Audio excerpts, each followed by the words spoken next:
국민의 4명 중에 1명은 평생 동안에 적어도 한 번 이상 정신질환을 앓는다고 되어 있습니다. 이 조현병은 과거에 정신분열병이라고 알려진 그런 질환이고요. 평균 유병률 1%인데 지금 그 국내 5천 명의 인구 중에 1%면은 50만 명이 되는 거죠. 10대 후반하고 30대 초반이 호발 연령이 되겠습니다. 현악기의 줄을 조절하는 데 문제가 있는 병이다. 그래서 조현병이라는 말을 썼습니다. 상당히 오랜 기간을 두고 치료를 해야 되는 일종의 만성병이라고 보시면 됩니다. 근데 쭉 이제 발병 전에는 기능이 좋다가 청소년기에 들어와서 기능이 조금 떨어집니다. 어떤 진단의 어떤 그 기준을 넘으면은 진단을 하게 되죠. 그 다음에 진단을 하고 난 다음에 치료를 받고 뭐 또 호전되고 또 재발하고 이런 경과를 쭉 밟으면서 결국 만성적으로 가는 치매와 비슷한 상태가 되는, 그래서 과거에 조기 치매라는 그런 이야기를 했습니다. 지금 이건 실제 환자분의 뇌를 MRI를 찍은 것인데요. 이걸 이제 벤트리클이라고 하는데 뇌실 점점 커지고 있죠. 이 커지는 거는 주위의 뇌 실질이 위축된다는 겁니다. 조현병은 나이가 그러니까 질병이 경과될수록 뇌가 점점점 손상을 당한다. 현재 지금 이제 치료받고 있는 환자분들이 몇 명쯤 되느냐? 한 17만 명쯤 되는 걸로 되어 있습니다. 많은 선진국의 언론들은 우리나라를 정신건강의 문제에 있어서는 최악의 나라로 꼽고 있습니다. 조현병 환자 중에 치료받고 있는 비율이 미국의 다른 외국의 한 3분의 1 정도 수준밖에 되지 않는 것을, 병식이 결여됐기 때문에 병원 치료를 자발적으로 오기가 상당히 어렵습니다. 상당히 오랫동안 치료를 안 하고 만성이 되어서 치료를 하게 되면, 이 시점에서 치료를 하게 되면 아무리 치료를 해도 좋아지는 데는 한계가 있습니다. 만약에 진단 전에 치료를 하게 되면 더 기능이 거의 회복이 되겠죠. 그러니까 언제 치료를 하느냐가 굉장히 중요합니다.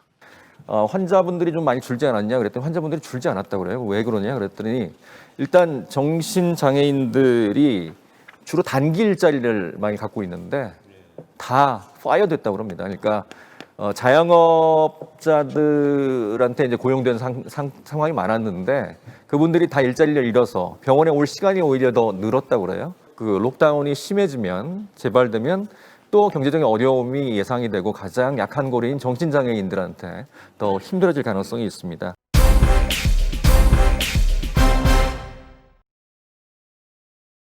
국민생활기초보장법 2조나 3조에 의해서 부양의무제가 적용하고 있음으로 인해서 가족들은 평생 동안 당사자들의 입원비, 치료비, 그리고 그 생활에 대한 생활비까지 다 부양해야 되는 책임으로 인해서 결국 궁극적으로 모든 가족들은 다 같이 나중에는 피폐된 삶, 빈곤의 삶, 내지는 또 가족들마저 또 다른 정신질환에 걸리는 경우가 많이 있습니다.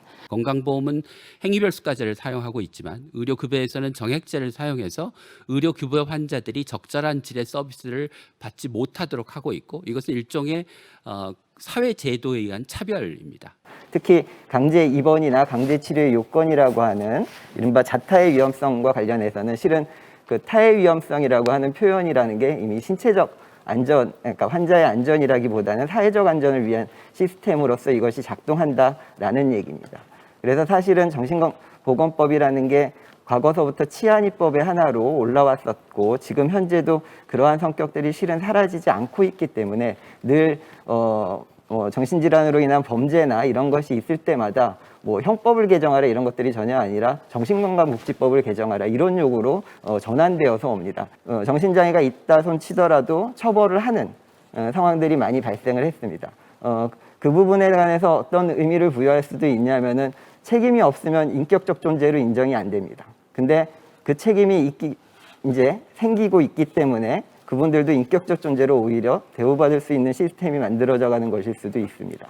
지금 현재 건강보험 제도에서는 요양기관이 의료기관에 국한되다 보니까 아직 지역사회 서비스까지는 발전하고 있지 못합니다. 단기 입원을 통해서 집중적으로 치료를 하면 일상생활로 복귀할 수 있는 사람들이 상당히 많이 있습니다.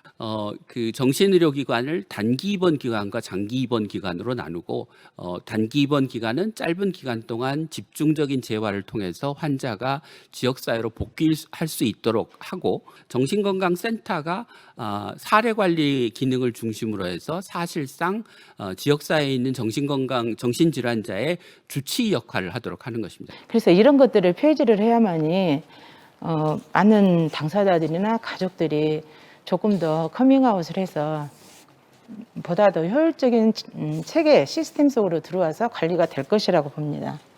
정신질환을 겪고 있고 장애인이 중증 자폐에 해당임에도 불구하고 장애인 판정을 받지 않고 있습니다. 그래서 결국 중증 정신질환에 대한 국가 책임이라는 것은 자립을 지원하는 시스템인데, 그 자립을 지원해야 되는 이유는 가족으로는 한계에 다다랐고 그 피해를 전체 국민이 보기 전에 이분들이 지역사회에서 살 수 있는 시스템.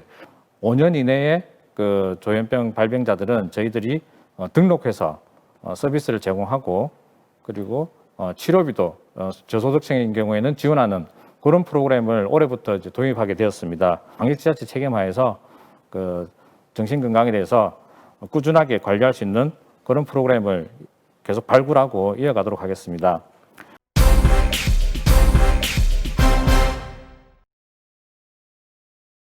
입원일을 겪으며 향상된 차별에 대한 우리의 민감성이 과연 사회적 약자를 향해서 작동할 것인가 하는 부분입니다.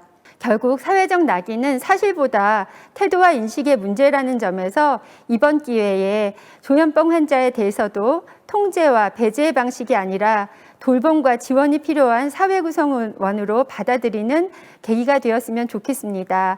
의료나 먹거리나 교육 이런 것들이 사회 안녕과 생존을 위해서 이 공공 서비스, 재난 대응 시스템이 굉장히 필수적인 사실을 우리 국민들이 많이 깨닫게 된 거죠. 보호자에게 책임을 넘기는 게 아니고 국가가 책임을 져야 됩니다.